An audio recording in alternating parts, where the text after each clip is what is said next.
Hello, Miss Miller. How you doing today? I'm doing great, thank you. So we are doing an interview today for reading interventionists. I know that this is a new way of doing interviews. We're usually face to face. Are you comfortable with this interview? I am, thank you. Thank you. So just for purposes of the interview, can you please state your name and how many years you have in service of teaching? My name is Lasanya Miller. I have been teaching, this is my 20th year, Okay. and I have served mainly in one district, which is Dallas Independent School District. Okay.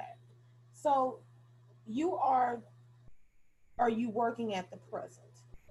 I am working. Okay. So you are applying for a reading interventionist, correct?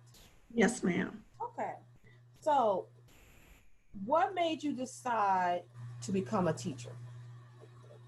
Well, coming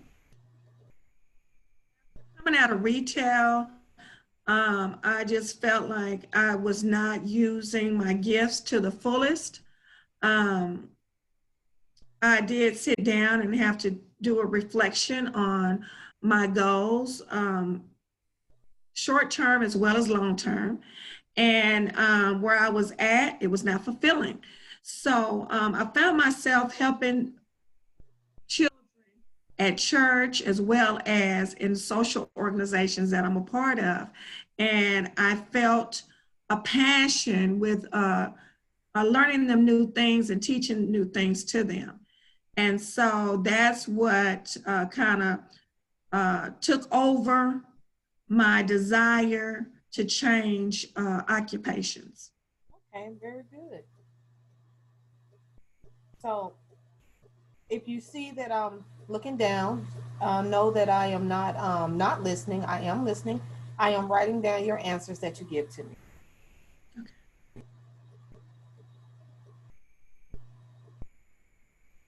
Tell me, how would you handle a situation um, where a student is constantly disruptive or defiant when trying to conduct a lesson, teach strategies?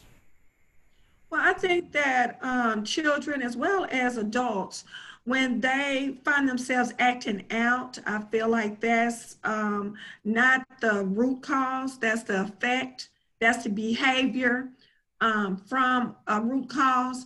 And I think that for you to get down to the root cause of why a child is acting out, you would first have to develop a relationship with them. And once you get the relationship, that's going to bring on trust and make them comfortable with wanting to share with you what is bothering them, or what wanting to share with you what is causing that type of behavior. Okay. So what I hear you saying is that building a rapport with the students in order to have them to be comfortable enough to say, hey, this is going on with me. Or the fact that you can ask them, why are you acting out? Right, And we, that's correct. okay, very good. We all know that relationships with kids is very important. So, how do you cultivate positive relationships with your students and create a sense of class community? Well, the first part of that question, as far as cultivating relationships with students, I think it's very important for you to be very transparent and let them know what expectations you have. And so once all that is laid out, and then we know what our goal is that we're trying to reach. After that, I would find out what their interests are. Once you start touching on children's interests and things that they like, and then they are more willing to work with you and for you.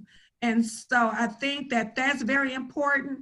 I also think that seeing their peers root them on and encourage them showing support for their learning, I think that is important as well. I think that once you have that positive reinforcement coming from your peers, because at this age, we know that it's very important to kids what other kids think. So we want to build a positive culture, starting off in the classroom, and then that will feed off into the bigger community, which is the school. So coming to, and I'm gonna skip down a little bit, because you're right, it's a lot now. Kids need the interaction, and they need the peer on peer support.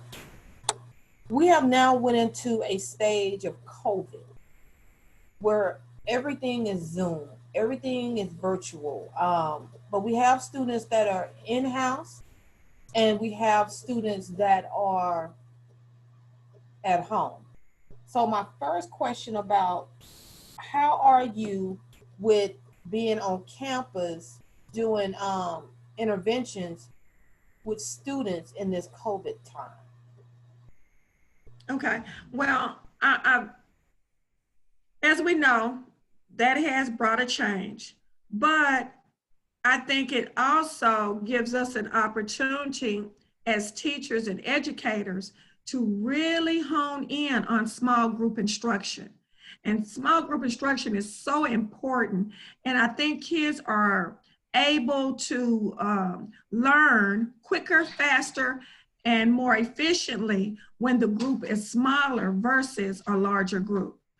So the face-to-face kids will have me in person, as well as the virtual kids. They will be somewhat in a small group themselves because they are not in front of me face-to-face. So you are aware that you're going to be doing a double duty. Are you doing that previous right now? Are you doing a double duty where you are teaching the ones that's on the screen, on virtual home, and in the room with you? Yes, currently I am doing that. I do have the majority of my students that are virtual, and I do have about 20% of the kids that are face-to-face. So it is double duty, but it's the same skill, but you just have to present it in a different way. So same skill, different way. So how do you gain their attention being virtual and face to face? I think it's very important that you include both audiences so they won't feel, even though they are somewhat separated, you want them to feel like they're all included. So I think it's very, very important that when asking for responses or answers, that you include both face to face, and then make sure you're sharing their answers to the virtual audience, and then vice versa. So just including everyone in the process so no one feels left out or no one feels like they are not important. Very good. And coming back to the next question I have for you, how do you use data to differentiate your instruction and support students identify with specific learning disabilities so all students can learn? I think it's very important to analyze data and do that regularly because it's so many times that kids can kind of fall between the cracks or they kind of mix in with the crowd. So it looks like maybe they've mastered the skill or they understand, and they really don't. So based on the data, when you analyze data, you can really break it down to see what skill they're having problems with, what answer did they choose, and how any myths or any misunderstandings can be corrected. That is correct. So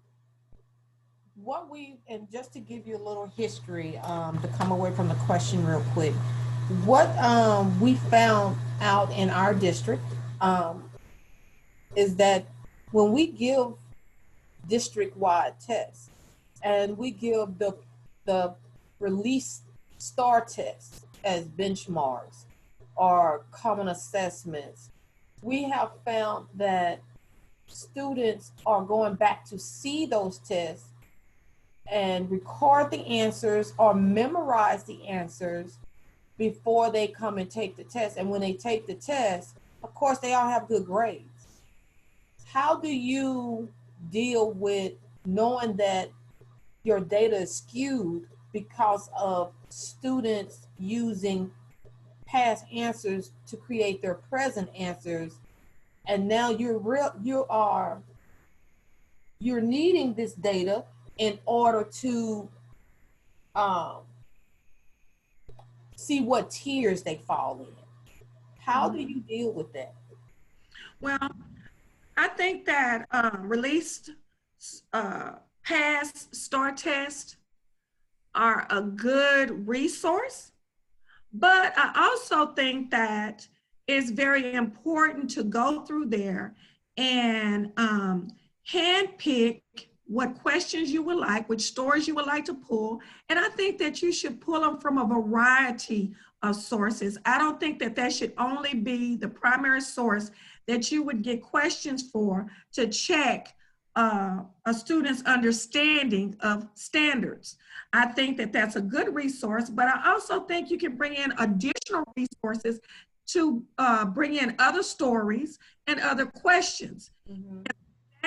If that's done, and then and if that's done with fidelity, then students will not be able to memorize the stories, memorize the questions, and memorize the answers, because you're bringing them and you're pulling different resources. And so number one is not always going to be the little story about little Sally. You bring in other stories, and you might want to bring in Sally's story, but it may be in the middle of the test. So I would not only pull a limited amount from a STAR release test, I would also not put them in the same order that they are in, as well as the STAR test, on the new benchmark test. Very good. Yes, and it has, a lot of times it makes us very, how can I say, it kind of cripples us in a sense because we don't know where they're at a lot of times. So you're right, and that is something that we have discussed and talked about in pulling from different resources, and we are just recreating the test, for a benchmark or common assessment. Mm-hmm. So how do you support literacy for all students, including your English language learners? Because we have now, our demographics have increased now in our districts with our ESL students, our ELL students. How do you support that learning in those standards? Well, for one, I am ESL certified. So I have learned through that different techniques. But I also am very much aware that the techniques used for our ELL students are techniques and strategies that we can use for all demographics. And the reason why I say that is because although they're ELL, we have American students that are still struggling. So the different things that I would use, such as graphics, such as slowing down, such as making sure that I follow the lesson cycle, those types of things, bringing them a lot of real life examples, maybe cultural examples. All of those things can be used not only with those learners, but they can be used with all learners. And I agree. We have also had an increase of students whose reading has been some on the academic level, but more of them under the below their level. So, being a reading interventionist, your job is to help put that student either on their reading level, and if you can move them past their reading level, that's great. But the key is to get them to their reading level. What strategies or how do you help students that are behind catch up? I think that, and that's a common concern through many districts. But I think that um, many students have missed a foundational reading skills. I think that that is what's causing the house to break down. If the foundation is not solid, and then it will never, until that foundation is solid, it will not be able to grow, get bigger, advance, go higher. So I think that for the most part, it goes all the way down to foundational. But I also am aware that students are on different levels. So although there may be foundational skills that they're needing, I would, through testing, analyzing data, I would see where they are in reading, and then I would go from there. So I have to meet the child where they are. So each student would be different. Yeah.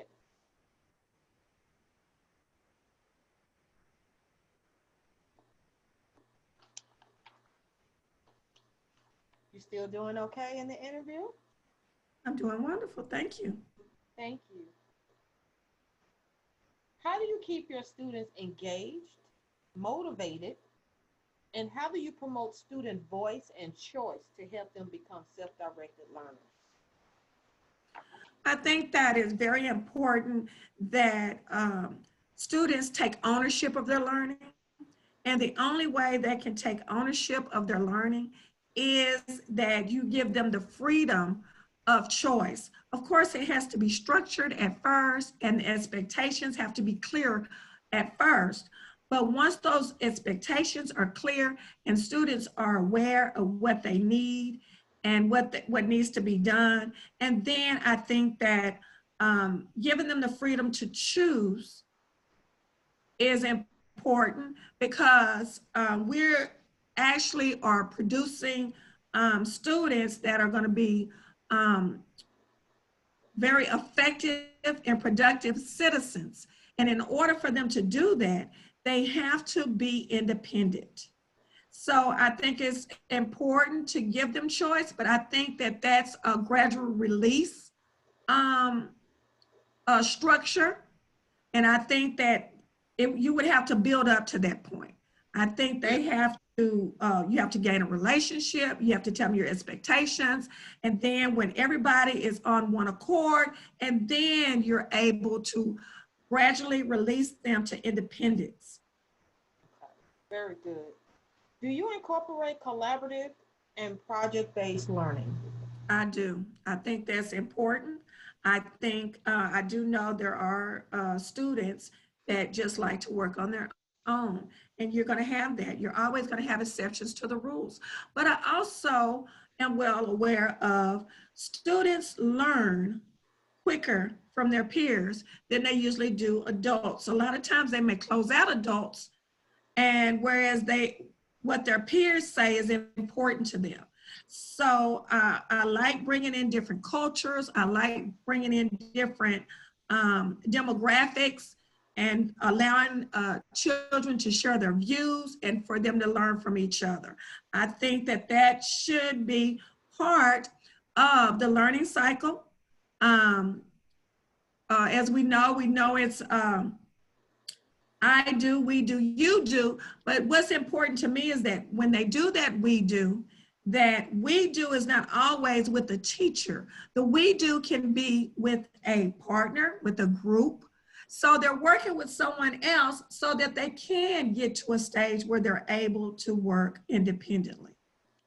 Do you have an example of a time that you had a peer that was kind of either shy because or hesitant due to their either the level that they were on, and they knew that what level they were on, versus the students around them? How did you use collaboration, and did the collaboration help the student? Yes. At first, the child was very timid, very shy. So I allowed that student to become my partner. And I kind of worked with that partner. And then once I have gained that trust in that student, and then I was able to bring in another student and explain to the student how they could benefit from helping this student. And then that student was able to trust a student, and then that trust was beginning to build, and that child's self-confidence began to build. But the only way it could be done is I had to motivate the child that I was with, and also motivate the child that I wanted him to partner up with, to let them know that they would be a good partner for each other. Because we all know that self-confidence makes a ton of difference with students in how they learn, what they learn, and what they regurgitate back out, or if they even voice out, period. That's all right. How do you teach 21st century learners integrate technology and guide students to be global citizens? Okay, so right now we know everyone is techie.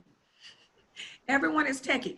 So since they are, I think that using technology would be to an advantage because they already have the interest in technology. So I have done assignments where they had to go search and find through Google, and then go in on different articles and get information and bring it back and report it out. So I use technology daily. And now that we're gone virtual, it's another source that I use for those kids that are virtual as well. Okay. Do you have any students that are not as good with technology, and you find them struggling virtually for school? Yes. And so I found that, especially during this pandemic. And so what I would do is put that child in a breakout room and work with that child one-on-one.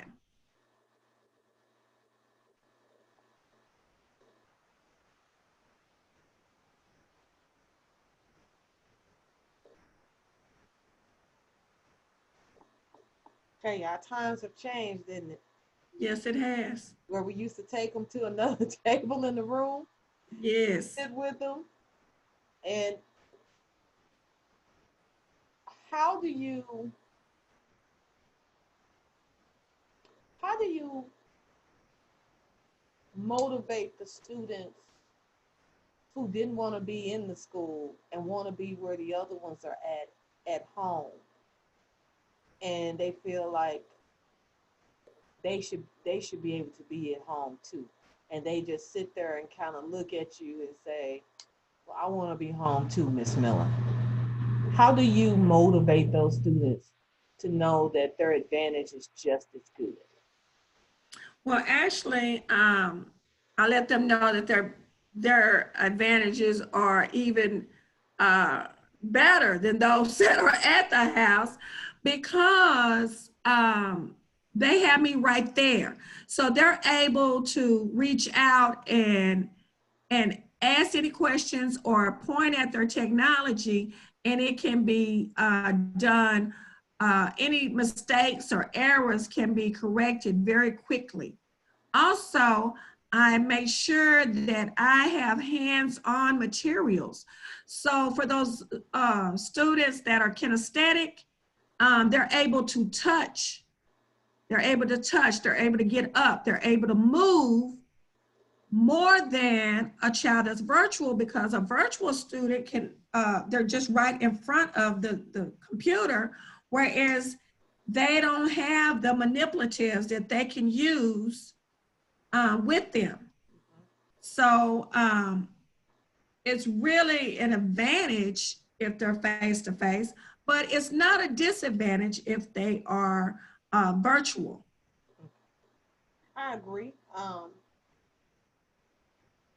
Even saying that, and I can say it because I do have some, even today, that said, I want to be home. You know, my mama told me I had to be here. And, and I explained it the same way. It's more of an advantage. Look how well that you're able to come to me and ask for help. And we can go back and forward. It's not as easy as it is on virtual. And yes, the breakout room is used a lot, isn't it now? Yes, it is. How do you include parents and guardians in their child's education? I think it's very important. I was involved in a parent conference today, and the parent conference was called basically because the parent was not being contacted. I think it's very important to have a homeschool collaboration. So one of the things I do is every 6 weeks, I send out a newsletter. On the newsletter, it's not a long drawn out, but it's a quick sheet that they can refer to on general standards or skills that we will be learning about. So in reading, if it's a main idea, and then that's what I would have on there. For math, and then so on and so on. But it kind of gives them an idea of what we'll be teaching for the 6 weeks. It'll be more than one skill, of course, but they are in the know of what we're learning and what we're teaching. And so I have that. Also, I think it's very important that parents receive progress reports. We used to call them failure notices because only the people that was failing would get them. But I think it's very important that every parent gets a progress report, because even if your child is making a 85, that may be so important for you to work and motivate your child to get that 90. So I think we want kids to reach their highest potential. And so if the parent is in the loop of what's going on and where they are, and then they're more likely, you have another resource, you have another cheerleader, you have another advocate for the child that can encourage that child to continue working hard, or it'll push the child to, okay, I need to get on it. Yes, I agree. Parent communication is very important, especially now with being virtual. We have to really consider all of our different environments and cultures of parents. Difficult parent. What and how do you deal, excuse me, with a difficult parent? A parent, as you said today, may have said that there's not a lot of communication. What if there is a lot of communication and the parent is just not reacting or responding? The student is not at the place they need to be in their education, in their academics. And the mother is thinking that it's not the child, it's the teacher, it's the specialist. How do you deal with that difficult parent? I think many parents that are confrontational with teachers because they, for whatever reason, feel inferior. and for whatever reason, they have made a generalization that teachers are know-it-alls and teachers help who they want to help, and all of those misconceptions that are out there. So I think that that as we work hard to develop relationships with students, I think that for whatever reason, if you have a parent that just cannot get on board with the vision that you have for the student, I think it's very, very important that you have a parent meeting and have an administrator sit in on the meeting so that everybody could be working towards the same goal. Sometimes it's just a matter of a misunderstanding or miscommunication. And I think that you have a better chance of getting a clearer vision, and you have a better chance of being everyone in the circle being more transparent when there is an administrator on board. I do agree with you.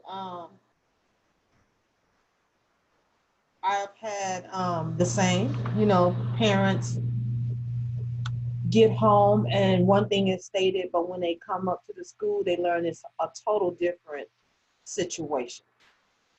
Communication breakdown is what we call it. Mhm. And I call myself the email queen because I'm emailing every day, all day, through the day, through class, because this way, if you call or say something, I can say, I sent an email out.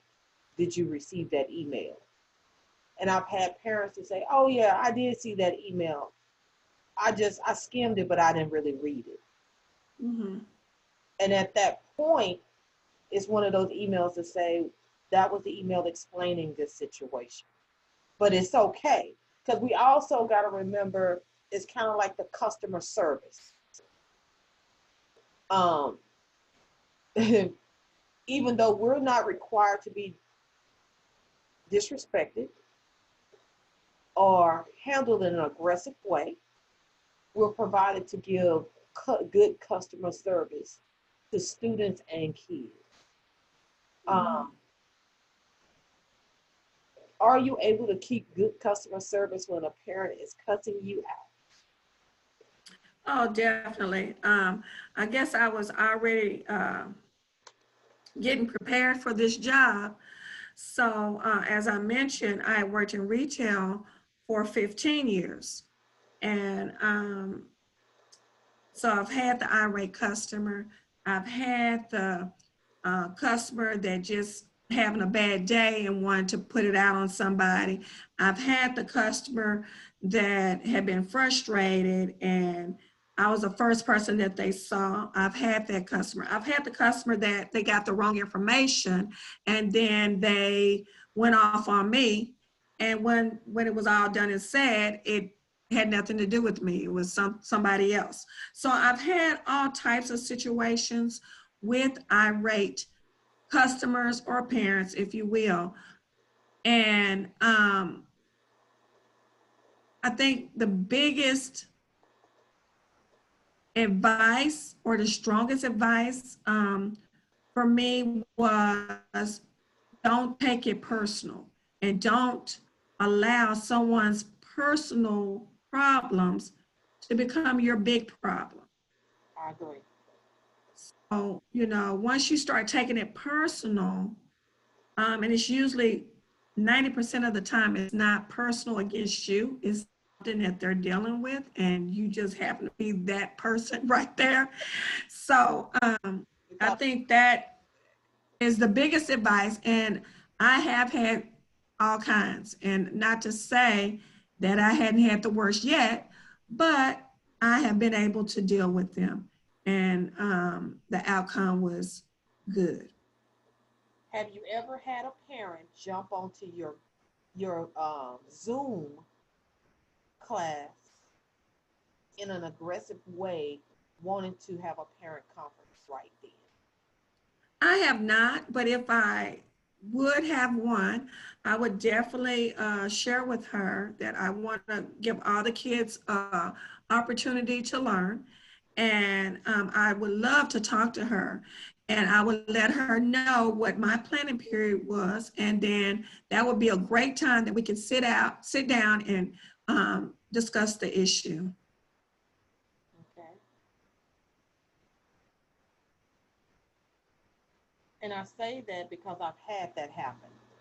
I've been in a Zoom and a parent would kind of like took over and immediately started ranting and raging because of their child not doing their work. Mm-hmm. And she was not understanding how to help her child. Mm-hmm. And she was frustrated and upset. Right. Um, so you're right. You just tell her, and that's what I did. I said, ma'am, I do have students online with us right now. If you can wait till this time is over, then you're more than welcome to come back into Zoom when there are no students and we can discuss this further. So again, it's that customer service of the customer service. Right. Describe how you teach online. Basically, the way I teach face to face, I start out, I always start out with the SEL moment. We kind of discuss because I want everybody to get whatever is on their mind, on their heart. I want that out. And so I do the SEL moment first. And then once all that's out, and then we have a clean slate that I can work from.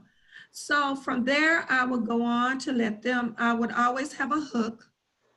And whether it's a joke, a story, uh, a movie clip, something to get them engaged. And then after then, I would proceed with what the objective is today.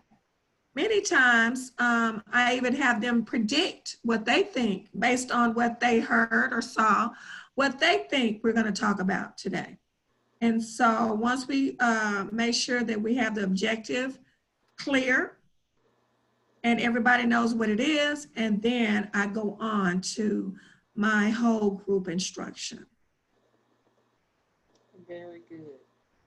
Very good. How has, what would you say from one being horrible, 10 being wonderful, have your virtual and face to face learning experience been? I would say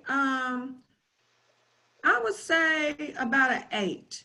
And the reason why I say 8 is because of just different glitches.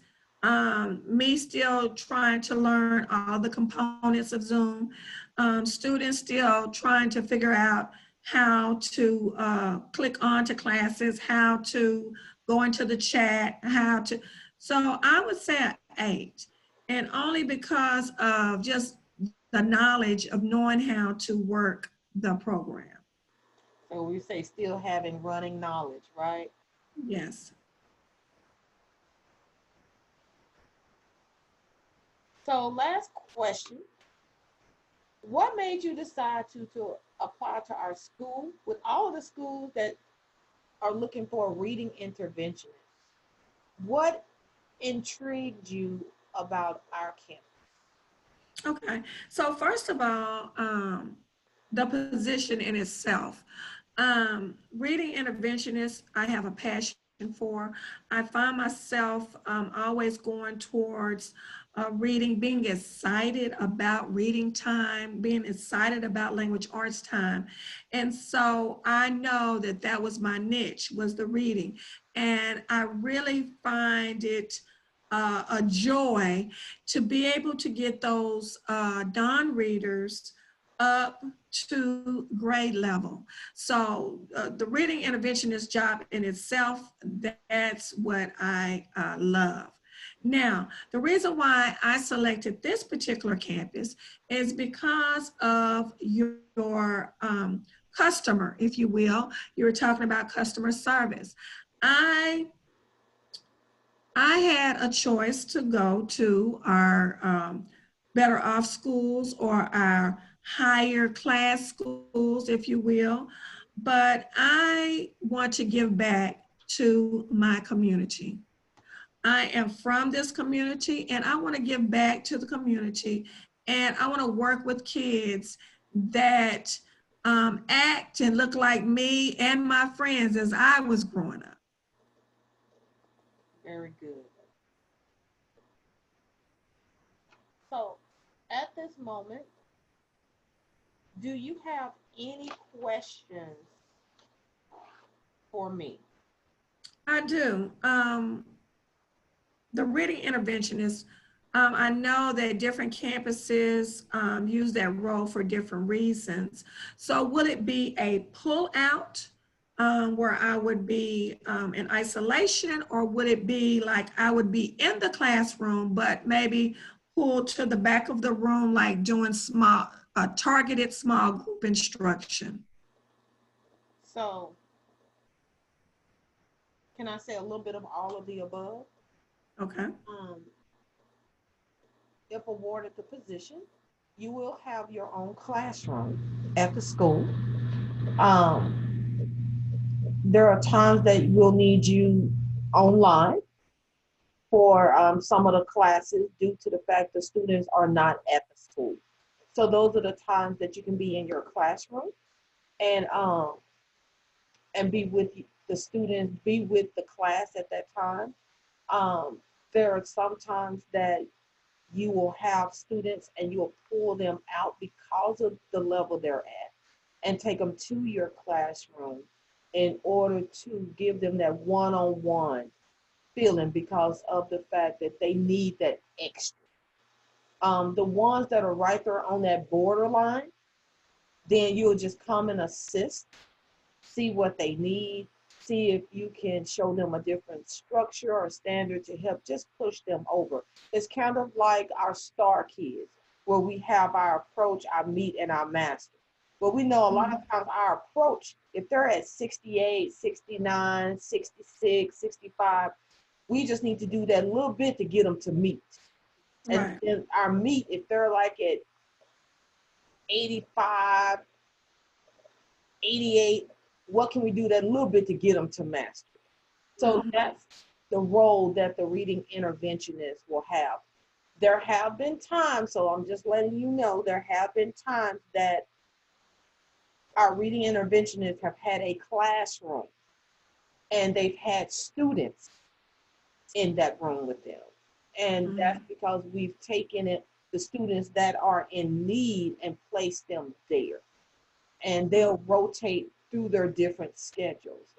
Mhm. But we have done well in getting away from our interventionists having that because you need to be able to float. Mhm. Because even with being with the ones that are there and they don't really need a lot of attention, just some, they may Mhm. need to have you somewhere else Right. at a different, even though we're hiring you in as a sixth grade reading interventionist, we don't have right now the seventh and eighth grade intervention. So we're also looking for a seventh and eighth grade, but who's to say you won't be sixth through eighth, Right. reading interventionists. And we want to make sure that we're fair to you as well.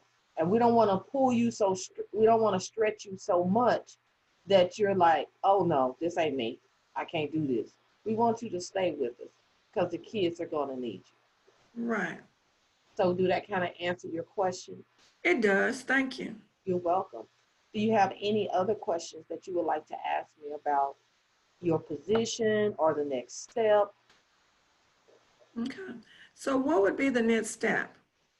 So from this point, I do like all of your answers. I can see that you are enthused about what you do. You're very knowledgeable in how you manage your day to day and what you're doing in your classroom. So I am going to get with our other administrators and speak with them about the interview and let them know that I want to go ahead and send your name to HR to go ahead and offer you the position. So from there, the human resource coordinator will send you an email or call you or both and let you know that you are recommended for this position. And then at that time, they will discuss with you your pay, um, the date that you'll start, and all necessary HR documents that you need. They will Okay. also send you a letter. At that time, when they send you the letter, it's your offer letter. And you will decide whether it's what you want or not what you want. Excuse me. Excuse me. Excuse me. They'll send you an offer letter. I'm gonna back up and say it again because I was coughing through that. And you decide whether or not you want to accept it or not. If you don't feel like it's acceptable, call and talk with them.